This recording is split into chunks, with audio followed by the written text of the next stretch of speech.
Bueno, en caso de, termino lo que estaba ahí respondiendo, no me acuerdo quién era la compañera que lo preguntaba. Mundo narrado y mundo comentado no entraría, lo sacamos. Eh, Teórico y prácticamente no van esos conceptos, porque implicarían ya otra clase, otra explicación, etcétera. Fíjense en los recorridos que estoy haciendo en el PowerPoint, ¿sí? Porque ahí está lo que decidimos, el grupo ese de docentes de banda horaria con la adjunta, focalizarnos, ¿sí? En algunos casos, por ejemplo, escenas de la enunciación, ¿no? Que yo estoy tratando de ver todo lo que acordamos con ustedes, ¿no? Por eso armé otra clase más. Lo que puede llegar a ocurrir en el examen es que en esta parte, para esta unidad, la o las preguntas dedicadas a esta unidad en el examen final sean optativas. Entonces, si alguna comisión, ¿no? Con eso se zafan, ¿no? Si alguna comisión no llegó a ver escenas de enunciación de Menguenó, yo lo adelanté, nosotros lo vimos, pero si alguien no lo llegó a ver, bueno, puede elegir otra. Tiempos del indicativo y tiempos de enunciación tampoco. Mira, ahí el tema de los tiempos verbales, yo te diría que si detectás un presente o detectás un pasado o un futuro, no necesariamente tenés que saber el tipo de verbo que es, ¿no? El tipo de pretérito que es. Si vos detectás eso, para marcarlo como deíctico, siempre fíjate si es interpretable en función del momento de la enunciación o no. O sea, míralo desde el tema, desde la deixis. Ustedes tienen en mundo narrado y mundo comentado un cuadro con tiempos verbales, especialmente se hace la diferencia entre pretéritos, ¿no? Pretérito perfecto simple, pretérito imperfecto, todo eso que tiene que ver con las diferencias entre los verbos del pasado, etcétera, eso está dentro del tema mundo narrado, mundo comentado, y por lo tanto no va. Es muy sencillito, si me queda un poquitito de tiempo, si lo han leído y se les genera dudas, eh, y me queda un poquitito de tiempo, lo vemos, no tengo problema. Eh, es sencillo, pero no va a ser tomado el tema. Así que prefiero centrarme en lo que sé que se tomará. Entonces, para ver deixis temporal, bueno, vos podés identificarla por medio de los adverbios, ¿no? Ayer, hoy, etcétera, o también lo podés identificar por medio del tiempo verbal que se usa, ¿sí? El presente. Pero vos fíjate, no es lo mismo decir 2 más 2, ya grabé, ahí me acordé, Yami, gracias. No es lo mismo decir 2 más 2 es 4 a decir me siento bien. Están presentes los dos enunciados, ¿no? 2 más 2 es 4. Es presente. Hoy es, para usar el mismo verbo. 2 más 2 es 4, hoy es feriado. ¿Sí? Estoy utilizando el verbo es, ser. El verbo es, ¿no? Pero cuando digo 2 más 2 es 4, estoy diciendo hoy, mañana y siempre, porque es un presente como atemporal, es el presente propio de la definición, ¿sí? Eh, no es lo mismo que decir hoy es feriado, ¿no? Ese es otra instancia. No implica siempre, no implica temporalidad, ¿está? Entonces, Profe, entonces, ese, sí. perdón, ese ejemplo de hoy es feriado no sería una deixis, ¿no? Porque no está como en un discurso. Me entró la duda.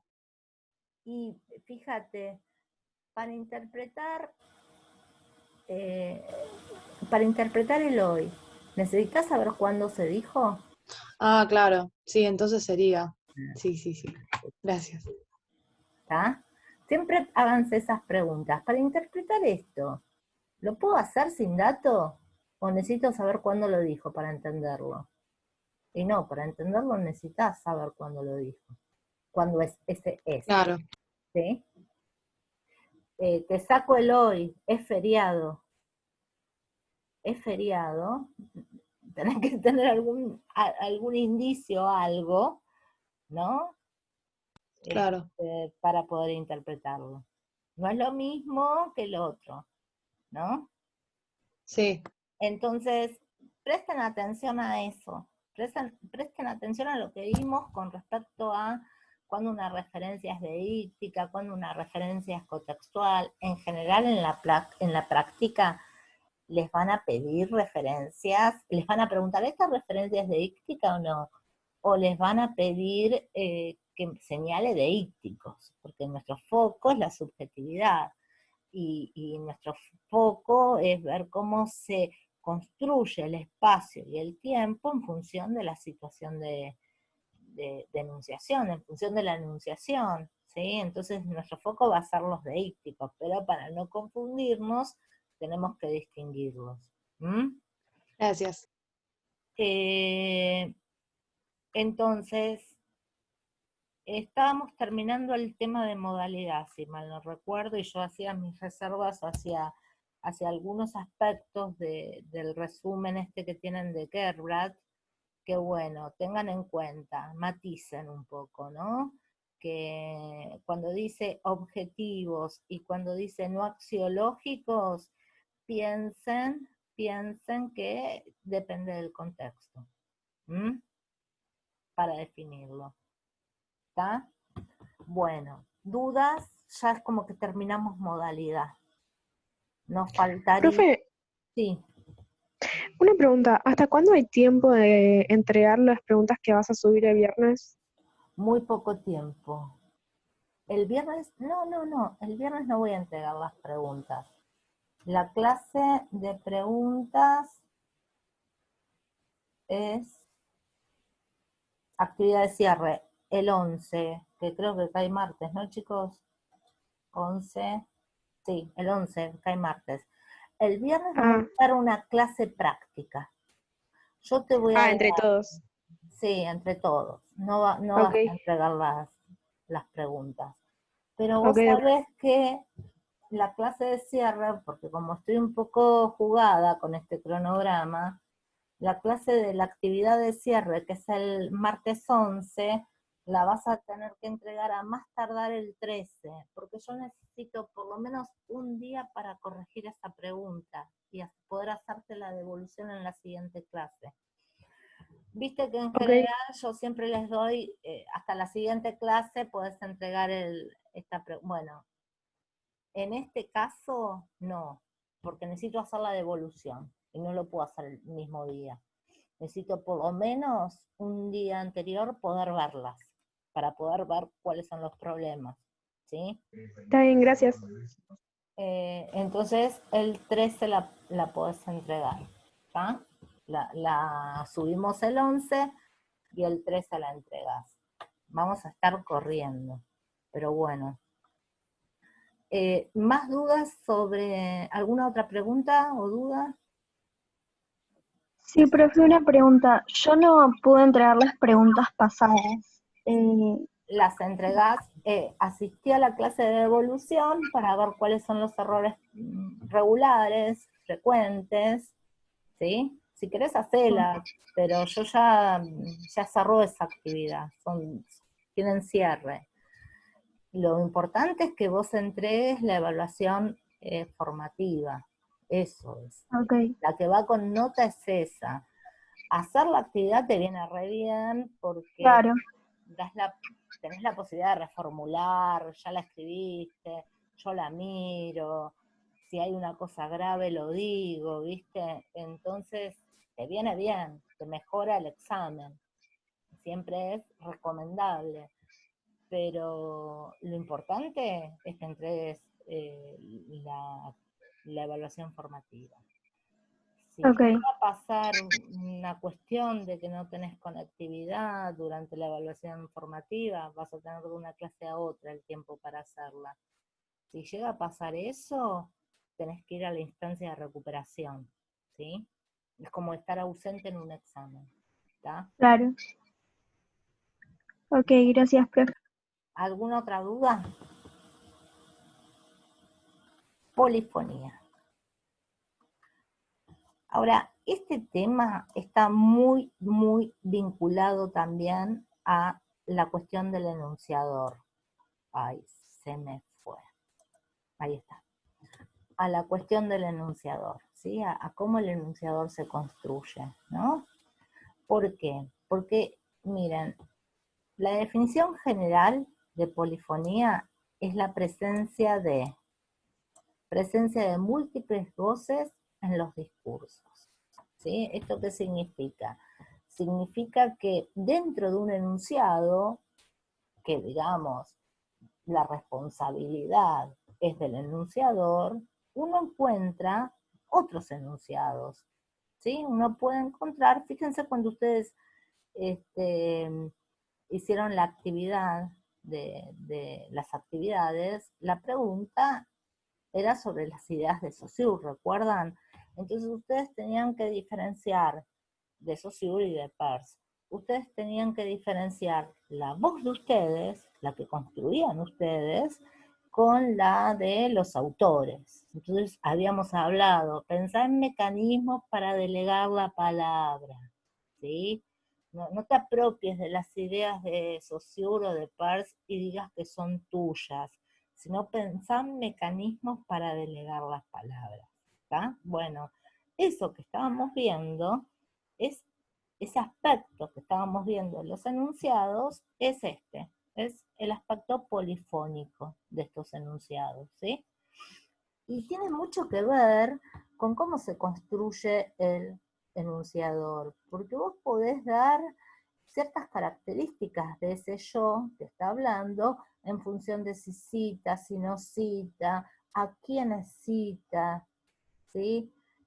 Cómo alude a esas otras voces, utiliza recursos que son irónicos, entonces ahí siempre hay como otra voz, ¿no? Que es negada. En una ironía, por ejemplo, eh, eh, imagínense que llueve, ¿no? No fue el caso del día de hoy, que estuvo espectacular, y que era un buen día para hacer un asado hoy, pero si llueve y digo, qué buen día para hacer un asado, estoy siendo irónica. Entonces estoy desplegando una voz, ¿sí? Que es la que dice, buen día para hacer el asado, pero yo me estoy responsabilizando por la negación de ese enunciado, ¿sí? La situación contextual, decirlo en plena lluvia, hace que, ¿no? Vos digas, no, la situación de enunciación me indica que esta persona está diciendo la negación, no es buen día para, porque está lloviendo, ¿no? Entonces, en realidad lo que haces es como desplegar una voz que es negada, ¿sí? Pero es negada en la situación contextual, vos no decís no, sino que la situación contextual hace que se vea, que se infiera eso que estás, eso que querés decir, ¿sí?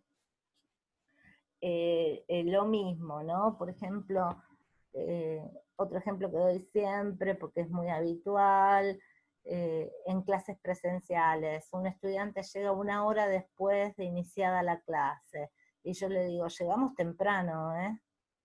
Entonces, en ese ejemplo, que también es irónico, y además hay un montón de cosas, hay un uso de la primera persona del plural, llegamos, para matizar el reto, ¿no? Para no retarlo tan, llegaste, para no decir llegaste.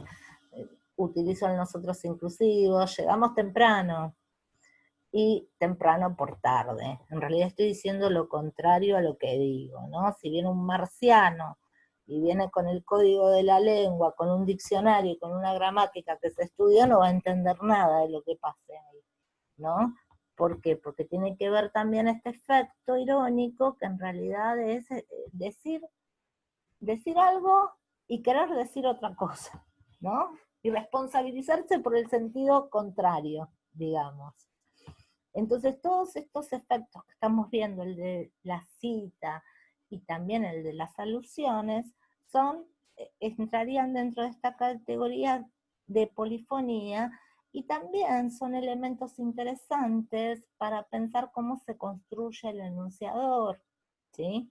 Qué habilidades tiene en función de si cita, si no cita, si delega la palabra. Imagínense, es muy importante eso cuando están confeccionando un examen parcial para demostrarle al profesor que ustedes saben. Entonces ustedes tienen que construirse como que saben, ¿no? Más allá de que tienen que saber, por supuesto, los sujetos empíricos tienen que estudiar y saber. Muchas veces lo que ocurre es que ustedes estudian, ustedes saben, pero no llegan a construir ese enunciador, ¿no? Por eso en parte de la actividad ponía en relieve estos aspectos para que todo lo que estudiaste y todo lo que te esforzaste tenga frutos y puedas construir un enunciador que sea como un experto, ¿no? Que sabe la teoría, que sabe delegar la palabra, que puede ejemplificar él, ¿no? Es como el enunciador frente a su enunciado, y más prestando atención a este concepto de polifonía, es como el director de la orquesta. A veces deja hablar a un instrumento, ¿no? Y tiene que intervenir él también, ¿sí? Entonces va dirigiendo esas voces en sus enunciados. El concepto de polifonía, en el material teórico que ustedes tienen ahí, el concepto teórico de polifonía, tienen dos definiciones, ¿sí? Una desde la perspectiva justamente que estamos estudiando, que es la perspectiva de la teoría de la enunciación, de un autor que se llama Ducrot, ¿no? Es un autor muy importante desde este marco teórico. Y otra desde una perspectiva que es la del análisis del discurso, que en esta cursada no llegamos a desarrollar mucho, ¿sí? Pero que la línea la tienen a partir de Bakhtin.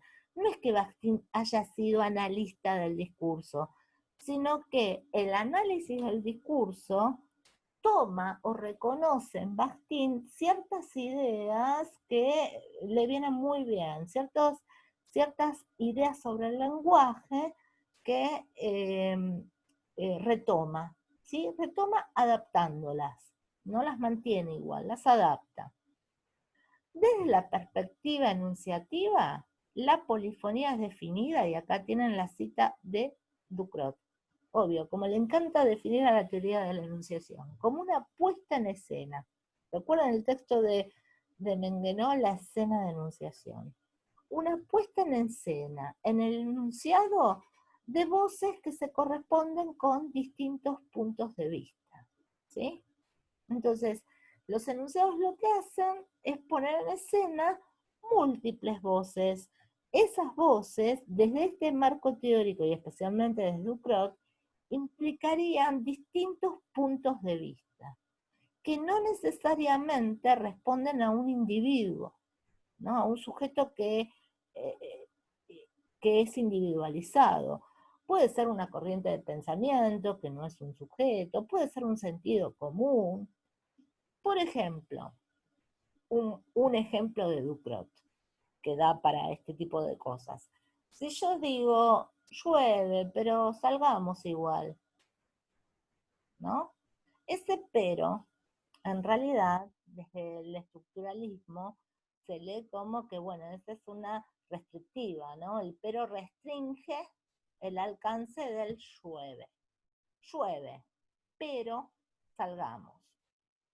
En realidad lo que está haciendo ese pero es restringir un dicho del saber popular, un conocimiento del saber popular, una voz popular que sostendría: los días de lluvia son feos para salir. Hay un presupuesto ahí. Cuando yo digo llueve, pero igual salgamos, no estoy restringiendo el alcance de la lluvia. Lo que estoy restringiendo es la idea del sentido común que los días de lluvia son feos para salir, ¿sí?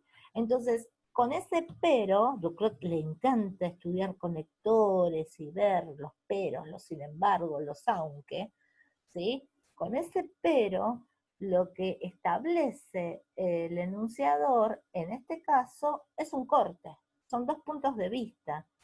El que dice que no hay que salir y él que se relaciona con el que dice que hay que salir, aunque llueva, ¿sí?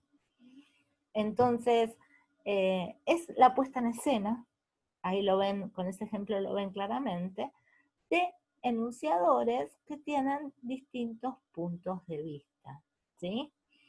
Desde la perspectiva del análisis del discurso, la polifonía es pensada de la mano de Bakhtin. ¿Recuerdan que nosotros habíamos dicho que para Bakhtin toda palabra era como ajena? Que cuando aprendemos los enunciados, los aprendemos en diversos contextos, en otros, después los aplicamos, ¿no? Pero los aprendemos en un contexto determinado, no aprendemos definiciones de diccionario, sino que aprendemos palabras que ya fueron dichas por otro, ¿no? Entonces, la perspectiva del análisis del discurso se focaliza en ese fenómeno, que se lo conoce como fenómeno de heteroglosia, ¿sí? Entonces, que tiene que ver con las múltiples formas en que asociamos, ¿no? En función de los géneros que estábamos viendo, las múltiples formas y los múltiples contextos que tiene la palabra esa que aprendimos y que es ajena, ¿no? La heteroglosia, hetero significa diverso, ¿no? Algo heterogéneo, ¿no? Diversas formas, ¿no? Glosia significa, viene de glotis, lengua, diferentes lectos, ¿sí? Entonces, toman esta idea, que un poco la vimos cuando hablábamos del problema de los géneros discursivos de Bakhtin, toma esta idea de Bakhtin y piensa, ¿sí?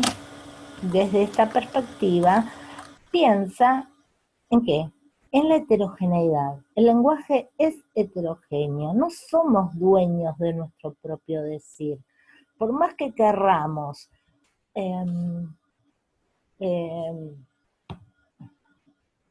por más que nos pensemos como la fuente única de nuestros enunciados muestran o de ellos se pueden inferir otras voces. ¿Mm? Entonces, piensa este fenómeno como un problema de heterogeneidad y busca esa heterogeneidad, busca dar cuenta de esa heterogeneidad, el análisis del discurso. Entonces dice, bueno, entre los tipos de heterogeneidades, ¿no? Que yo puedo observar, heterogeneidades son formas de mostrar las voces de otro en mi propio discurso. Entre los tipos de heterogeneidades que yo puedo observar, esta autora se llama Autier Rebus, la que plantea estas ideas.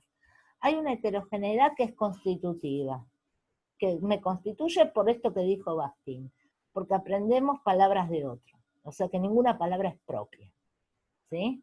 Entonces, eso, bueno, listo, la heterogeneidad constitutiva del lenguaje está ahí, no lo vamos a analizar, es como el principio, ¿no? Es cómo pensamos el lenguaje, bueno, lo pensamos como heterogéneo. Está constituido por palabras que no son nuestras, que son palabras siempre de otro. ¿Mm? Ahora, como recursos polifónicos, están pensando en cuando esa heterogeneidad o alteridad, el locutor o el enunciador la muestra. Y cuando esa heterogeneidad, el locutor la integra a su decir. En ese sentido, va a dividir a los recursos polifónicos en cuando se observa la voz del otro claramente, porque planteo una nítida frontera entre mi decir y el decir del otro, o cuando voy integrando al otro en mi discurso. ¿Sí? De todos esos procesos, de todos estos recursos polifónicos, nosotros nos vamos a dedicar, ¿sí? Vamos a evaluar en esta cursada los que tienen que ver con la heterogeneidad mostrada y únicamente los que se refieren a los discursos referidos.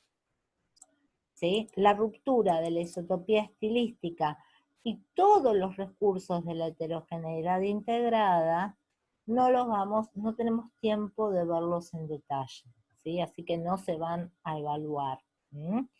Entonces, a partir de mostrarles la noción teórica y el paneo de todos los recursos, me voy a centrar en los que voy a evaluar, que son los discursos referidos. ¿Está? ¿Por ahora alguna duda? No. ¿No? Sigo. Los discursos referidos nos vamos a centrar en el discurso directo y en el discurso indirecto. No tanto en el discurso indirecto libre, porque el discurso indirecto libre no es tan frecuente que aparezca en los tipos de textos que vamos a ver, ¿sí? O que van a tener que analizar. Suele aparecer en la literatura, el discurso indirecto libre. Igual lo vamos a explicar. El discurso directo es lo que comúnmente se conoce como cita, ¿está? Entonces, ustedes ahí, ¿qué hace una cita? ¿No? Acá tienen un ejemplo. Al salir del cine, un ejemplo tonto. Juana me dijo, : me encantó la película. Entonces, pone en escena la cita dos enunciaciones, ¿no? La que Juana me dijo a mí y la que yo estoy diciendo a mi interlocutor ahora, en este momento, ¿no? Ustedes pueden verlas claramente por ciertas marcas que este discurso tiene, ¿sí? Una de esas marcas, cuando se trata de escritura, es colocar los dos puntos y las comillas. A veces aparecen los dos puntos, a veces no, a veces aparecen en comillas, en algunos géneros se utiliza itálica, ¿sí? Itálica es la cursiva, para marcar la voz citada. Pero el tema es que les queda sumamente claro que acá terminó lo que estoy diciendo yo y que acá empieza lo que teóricamente me dijo Juana, ¿sí? A tal punto que pone en escena esa enunciación otra, la de Juana, que ustedes pueden ver que las marcas, ¿sí? Por ejemplo, el me, estos dos me, no responden al mismo enunciador. Acá hay dos enunciadores, ¿no? Me, que responde a la persona que está llevando a cabo este acto de habla, y este me responde a Juana, ¿no es cierto? ¿Sí? ¿Me siguen? Sí, profe. ¿Sí? Bueno, entonces, discurso directo, frontera nítida, nítida entre la enunciación citada y la enunciación citante. Discurso indirecto, está clara la voz, la observás, pero hay grados, ¿no? Tiene que ver con reformularla, ¿no? Con no citar explícitamente y no poner en escena toda esa situación, sino ya reformularla a mi decir, adaptarla a mi propio enunciado, ¿no? Entonces, la palabra del otro es reformulada, se pierde esa nitidez que la dividía entre el enunciador 1 y el enunciador 2, aparece subordinada a mi decir, ya no van a aparecer marcas deícticas que apunten a Juana. Entonces, por ejemplo, un tipo de... Están los usos de marcadores, es una heterogeneidad mostrada, el locutor nos indica que no es su voz, tenemos ciertos marcadores para identificar, esto lo dijo otro, ¿sí? Pero ustedes van a ver acá distintos grados, ¿no? de discurso indirecto. Entonces, por ejemplo, una reformulación sutil de lo que diría Juana sería, al salir del cine, Juana me dijo que la película le había encantado. Es muy parecido a lo que dijo, me encantó la película. Pero fíjense que ya me dijo a mí que la película le había encantado, ¿sí? Y está esta expresión, me dijo que, que subordina lo que dijo Juana a mi decir. Por eso tengo que usar acá la tercera persona, el le, y no, como había hecho antes, el me. ¿Ven?